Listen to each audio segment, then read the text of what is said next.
हाँ, मेरा नाम अमिताभ ठाकुर है। मैं आज़ाद अधिकार सेना पॉलिटिकल पार्टी का राष्ट्रीय अध्यक्ष हूँ। यहाँ आपके सामने उपस्थित होने का प्रमुख कारण है कि महाराजगंज जनपद में हमारी जो पार्टी की जो मुख्य नीतियाँ हैं, अन्याय, अत्याचार और भ्रष्टाचार का विरोध, आम नागरिक के संघर्षों के अधिकारों के लिए संघर्ष करना, आम नागरिक के अधिकार उन्हें प्राप्त हों, उन्हें जानकारी हो, उनके संबंध में उन्हें जागरूक करना, उनके लिए संघर्ष करना और हर प्रकार के अन्याय, अत्याचार और भ्रष्टाचार का विरोध करना, ये हमारी पार्टी के मुख्य सिद्धांत हैं।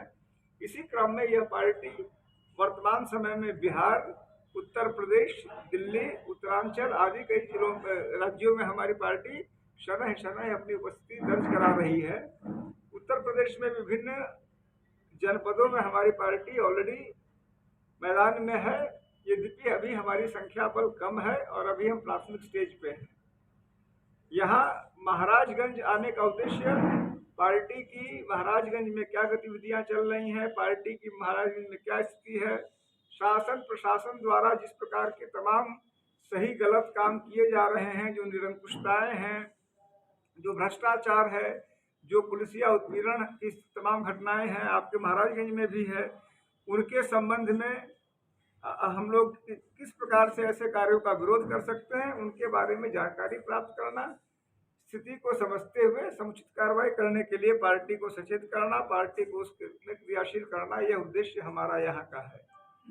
महाराजगंज जनपद की अगर विशेष बात करें तो जो जानकारी मुझे प्राप्त है, और उसमें पहली जानकारी जो मैं पुलिसिया उत्पीड़न की बात कर रहा था, यहाँ कुछ दिन पहले यहाँ आपके ही साथी हैं सुनील यादव जी, जो मैं समझता हूँ कि जो आपके अपने हैं, उनके साथ जो कुछ दिन पहले जो 2 एफआईआर दर्ज हुए उन पे इसी थाना कोतवाली में दर्ज हुए हैं, जिसमें एक तो किसी एक व्यक्ति द्वारा कराया गया और एक पुलिस के द्वारा एफआईआर कराया गया है। मेरी खुद सुनील यादव जी से बात हुई है और उन्होंने जो बताया है वह तथ्य और एफआईआर में जो तथ्य है उनमें जमीन आसमान का अंतर है।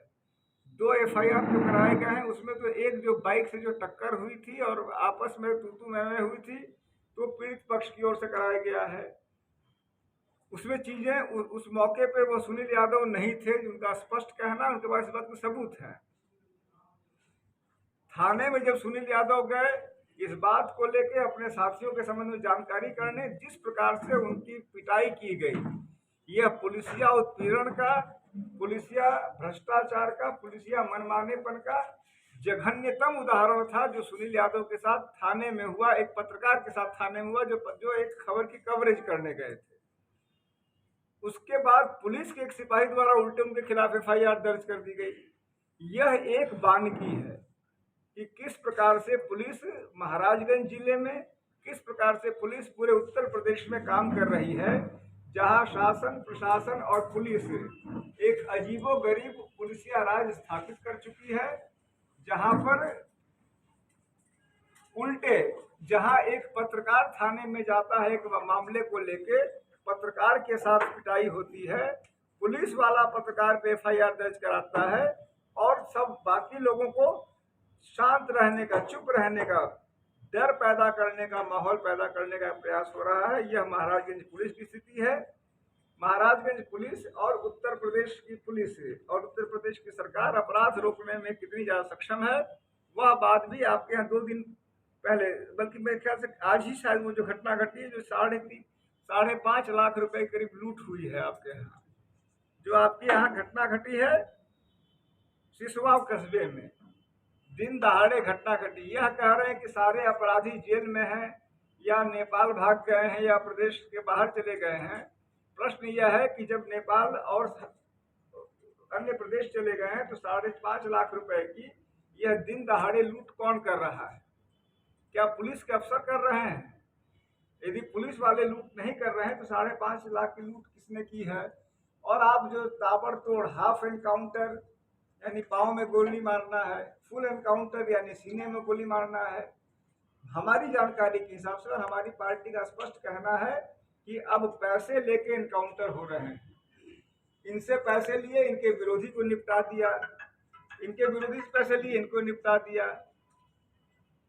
किसी आदमी का फुल एनकाउंटर तैयार किया, उसने 3 लाख से लेके 5 लाख रेट चल रहा है उसने दे दिया, तो फुल एनकाउंटर को हाफ एनकाउंटर में बदल दिया। कुल मिला के जो यह लगातार अपनी पीठ थपथपा रहे हैं एनकाउंटरों के नाम पे, अपराध रोकने के नाम पे, उसकी तो हकीकत ये 5.5 लाख रुपए की दिन दहाड़े लूट ने खोल दी है। पुलिसिया उत्पीड़न की जो बात है हमने आपको बताई है, जो पुलिस के राम राज्य की जो बात कहते हैं या सुख शांति की बात कहते हैं, वो इससे दिख जा रहा है।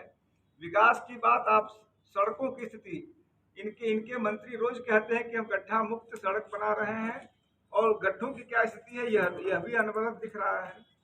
कहने का मतलब यह है कि पूरी तरह से मनमाना पुलिसिया और आतंक का राज, जहां पत्रकार, निंदक, विचारक, आलोचक, विरोधी पार्टी के नेता वही मात्र और सिर्फ वही शिकार हो रहे हैं। अगर निपटाया किसको जा रहा है? आप अतीक को निपटाएंगे, आप अतीक के बेटे को निपटाएंगे। पूर्व में और पश्चिम में, वाराणसी में मैंने गिनाया था कम से कम 16-17 ऐसे माफिया हैं वाराणसी में, नामचीन माफिया।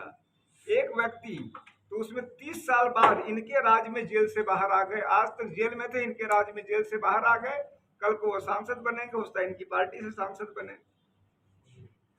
उनके भतीजे हैं सुशील सिंह, उन पर जो मकोका में दिल्ली में जो उनकी जांच हुई थी, उनकी रिपोर्ट है, करीब 25 मुकदमे उन पर दर्ज हैं, वह विधायक भी हैं। उनको आपने इधर 63 या कितने लोगों की माफिया की सूची घोषित की गई, किसी भी तमाम ऐसे व्यक्तियों के नाम उसमें नहीं है माफिया की सूची में जिनका होना चाहिए था। यहाँ तक कि माफिया की सूची, पुलिस की कार्रवाई, सब के सब राजनीति से प्रेरित होकर चल रही है। यह प्रमुख बातें हैं जिनका हमारी पार्टी विरोध करती है। हमारी पार्टी का कहना है कि सत्यता के आधार पे, निष्पक्षता के आधार पे कार्रवाई हो, चाहे पुलिस की हो चाहे प्रशासन की हो, जो नहीं हो रहा है। आपका कुछ अगर प्रश्न हो तो सर, आप राजनीति में क्यों आए? आप एक IPS अफसर रहे हैं, तो आपको राजनीति में आने की क्या जरूरत पड़ गई? देखिए, राजनीति में एक तो हम सभी इस बात से सहमत हैं कि राजनीति में आना हर व्यक्ति को अधिकार है, तो एक तो संविधान प्रदत्त अधिकार है। दूसरी बात, जब मुझे जबरिया रिटायर किया गया, यानी सरकार ने अपने मन से मान लिया कि मैं इस शारीरिक और मानसिक अवस्था में नहीं हूँ। जबरिया रिटायर तब होता है जो व्यक्ति शारीरिक मानसिक रूप से अक्षम हो। मैं समझता हूँ, मुझे देख के व्यक्ति कुछ भी कहेगा, यह नहीं कहेगा कि शारीरिक और मानसिक रूप से अक्षम हो गया है।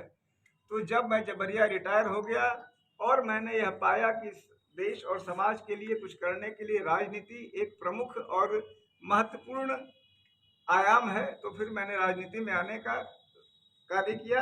अपनी पार्टी जो है कि हम लोग अपनी एक नई पार्टी गठित करें, उसका निर्णय हम लोगों ने इसीलिए किया क्योंकि हमें महसूस हुआ कि एक अच्छे पॉलिटिकल वॉचडॉग की, क्योंकि अभी हजारों की संख्या में इस देश में पार्टियां हैं, लेकिन जब मानव अधिकारों की बात आती है, निष्पक्ष कार्रवाई की बात आती है, उस समय लगभग तमाम पार्टियां मौन हो जाती हैं। मैं सुनील यादव का उदाहरण दे रहा था, यहाँ न जाने कितनी पार्टियां होंगी।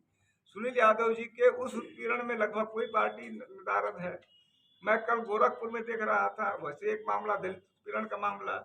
तो सब के बाद भी ऐसी पार्टी की और ऐसी पार्टियों की जरूरत है जो निष्पक्षता के साथ मानवाधिकारों के मुद्दों को, नागरिक अधिकारों के मुद्दों को, अन्याय, अत्याचार और भ्रष्टाचार के विरोध को पुख्ता ढंग से उठा सके। सर, आपने कभी कोई एनकाउंटर किया क्या? नहीं, देखिए, एनकाउंटर एक चीज होता है। एनकाउंटर का मतलब होता है कि आप और हम अचानक किसी जगह मिले, कोई घटना घट जाए। अब मौजूदा स्थिति हो गई है जिसको हम कहते हैं कि एनकाउंटर शब्द का ही मतलब है इत्तेफाक। अब क्या हो गया है, पूरी प्लानिंग एनकाउंटर में हो नहीं सकती है। एनकाउंटर शब्द ही इत्तेफाक से है। आज के समय आप देखें, तमाम ऐसे मामले, अभी मैंने कुछ दिन पहले देखा, झांसी में एक कोई यादव थे, उनके 1.5-2 साल बाद उनके एनकाउंटर का FIR इसीलिए दर्ज हुआ। तमाम मामलों में आप देखते हैं कि आज आपको उठा लिया, आपके घर वाले, अब तो पहले का समय था जबकि सबूत नहीं बनते थे, अब तो CCTV रिकॉर्डिंग्स हो जा रही हैं उठाने के। अब आपके हर प्रकार से यह बात साबित हो जा रहा है कि इनको पहले ले आए और फिर उनके साथ हाफ या फुल एनकाउंटर कर दिया गया। तो यह जो स्थिति है, और वह भी कब, अभी मैं कह रहा हूँ कि आप निर्णय करता कौन है, यह भी आपको जिसको मन हुआ। मैंने कल को अभी जैसे सुनील यादव है, अब सुनील यादव पे जो FIR हुए हैं वो इनकाउंटर के काबिल हो गए हैं। आप खुद निर्णयकर्ता बन जा रहे हैं, पहले FIR करा दीजिए, फिर आप उनके खिलाफ जो मन सो कीजिए। आप महाराजगंज में काफी समय तक रहे हैं। हाँ, और तब महाराजगंज क्या था, अब क्या लग रहा है आपको? देखिए, महाराजगंज जिले की जो बात है, प्रदेश के अन्य जगहों की बात है, महाराजगंज में यह मुझे, मैं समझता हूँ कि यह थोड़ा सा कष्टप्रद लगेगा लोगों को कि मौजूदा जो मुख्यमंत्री जी हैं उनके उनके ही लोगों द्वारा, यहाँ मैं जितने दिन रहा था एक ही समय केवल लॉ ऑर्डर की स्थिति बिगड़ी थी यहाँ पे। आज जो लॉ ऑर्डर की दुहाइयां दी जा रही है, सिर्फ और सिर्फ उनके लोगों द्वारा लॉ ऑर्डर बिगाड़ा गया था और उनके संरक्षण में बिगड़ा था। यह एक दुखद लेकिन हकीकत है, दुखद हकीकत है। ये निचलौल में मुझे याद है, और उसके एक ट्रेन में आगजनी का प्रयास किया गया। हम लोगों ने, मैं अभी आ रहा था, रास्ते में कौन जगह था, बरतावल, वहाँ इस तरह के प्रयास हुए। हम लोगों ने उनको बहुत ही ऐसे मामलों में जहाँ अराजक तत्वों ने कार्य किया, हमने उनके खिलाफ कठोरता से लेकिन निष्पक्षता से, कठोरता और निष्पक्षता दोनों कार्रवाइयों में होनी चाहिए। पुलिस की कार्रवाई में आपसे मैं सहमत हूँ, कठोरता आवश्यक है, लेकिन निष्पक्षता और कानून के दायरे की भी जरूरत है। वह चीजें अब खत्म, इस समय खत्म हो गई हैं। सीधे सीधे पुलिस को खुला हाथ दे दिया गया है, जिसका पुलिस ने धन उगाही के लिए का जरिया बना दिया है। जब आप IPS थे तब आपने पुलिस पे कोई सवाल नहीं उठाया था, अब उठा रहे हैं। आप यह प्रश्न इसीलिए शायद पूछ रहे हैं क्योंकि संभवतः आप नहीं जानते हैं कि मैंने सवाल उठाया कि नहीं उठाया।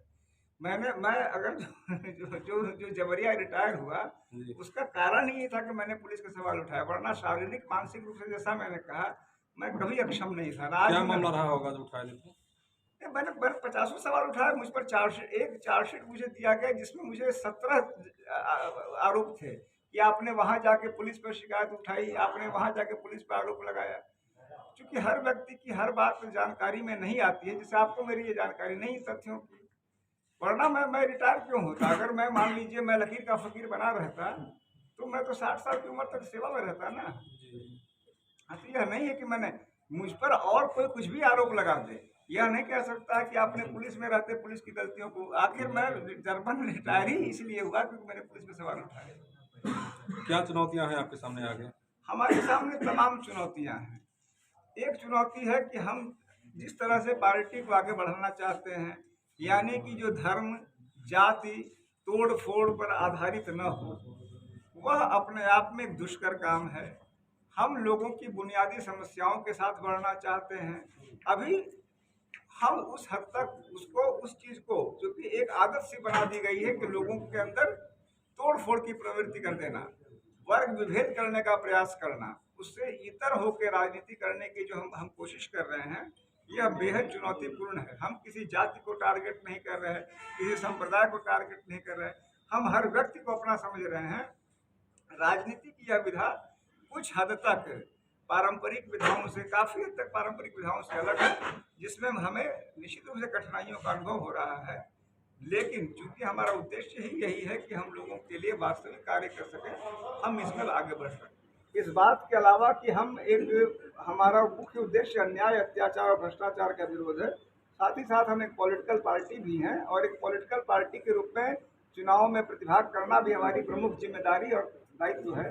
इसके दृष्टिगत हम लोग 2024 के लोकसभा चुनाव में उत्तर प्रदेश के अधिकाधिक स्थानों पे हम चुनाव लड़ेंगे, जिसके क्रम में हम अभी से ही अपने प्रत्याशियों का चयन कर ले रहे हैं ताकि उन्हें एक अवसर मिले लंबा। उसी दृष्टिगत हमने महाराजगंज जिले से श्री विनय रंजन तिवारी हमारी पार्टी के हैं। ये आपके दैनिक जागरण में पूर्व में ये एक प्रतिष्ठित पत्रकार रहे हैं, वरिष्ठ पत्रकार रहे हैं। इन्हें हम अपना प्रत्याशी यहाँ से घोषित करते हैं। महाराजगंज से श्री विनय रंजन तिवारी, इनका यहाँ ससुराल भी है। ये यहाँ पर मेहनत करेंगे और ये कोशिश करेंगे कि हमारे बुनियादी सिद्धांतों के साथ यहाँ पर मेहनत करके काम करें और लोगों का विश्वास अर्जित करें। Thank you.